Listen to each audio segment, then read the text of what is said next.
కొంతమంది చిల్డ్రన్‌లో మనము ఒక డీవియేషన్ గమనిస్తుంటాం. అంటే 2 ఐస్‌లో 1 I will be straight, other I will be deviated. Deviation ఎలా ఉంటుంది అనంటే ఇన్‌వర్డ్స్ గాని, అవుట్‌వర్డ్స్ గాని, అప్‌వర్డ్స్ ఆర్ డౌన్‌వర్డ్స్ ఎలా అయినా ఉండొచ్చు.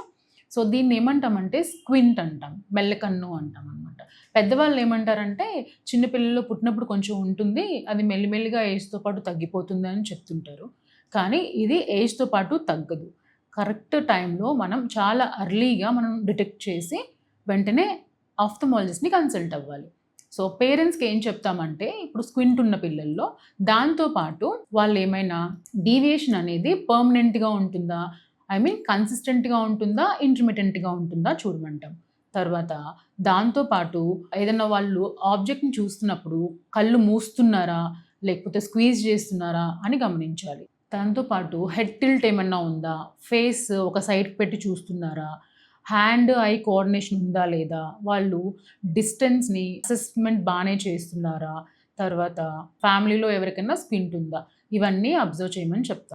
ఇవన్నీ ఉన్నాయని తెలిసాక వెంటనే డాక్టర్‌ని కన్సల్ట్ అవ్వడం అనేది చాలా ఇంపార్టెంట్. ఇప్పుడు ఇలాంటి వాళ్ళల్లో అసలు స్క్వింట్ అనేది ఎందుకొస్తుంది అనంటే అన్‌కరెక్టెడ్ రిఫ్రాక్టివ్ ఎర్రర్స్. ఒక ఐ బానే ఉంటుంది. వేరే ఐలో +3, +4 అంటే హైపరోప్ అనమాట. అలాంటి పవర్ ఉన్నప్పుడు వాళ్ళు స్క్వింటింగ్ అనేది డెవలప్ అవుతుంది. సిన్స్ బర్త్ కూడా మనం స్క్వింటింగ్ అనేది చూస్తుంటాం. తర్వాత ప్రిమెచ్యూర్ డెలివరీస్ వాళ్ళలో కూడా స్క్వింటింగ్ ఉండొచ్చు. కొన్నిసార్లు న్యూరలాజికల్ కండిషన్స్, నర్వ్ పాలిసిస్ అంటాం. ఇలాంటి వాళ్ళల్లో కూడా స్క్వింటింగ్ అనేది ఉంటుంది. Muscle imbalance. సో, ఇలాంటి వాళ్ళలో కూడా చూస్తుంటాం. సో, ఇలా ఉన్నప్పుడు మనం ఏం చేయాలి అంటే పవర్ ఏదైతే ఉందో దాన్ని కరెక్ట్ చేయాలి. కరెక్ట్ చేయడం వల్ల చాలా మందికి స్క్వింటింగ్ అనేది ఉండకుండా నార్మల్ పొజిషన్‌కొస్తుంది ఐ. కొంతమందికి మజిల్ ఎక్సర్‌సైజెస్ చెప్తామనమాట. ఐ ఎక్సర్‌సైజెస్ చెప్తాం. దానివల్ల కూడా కరెక్ట్ చేయొచ్చు.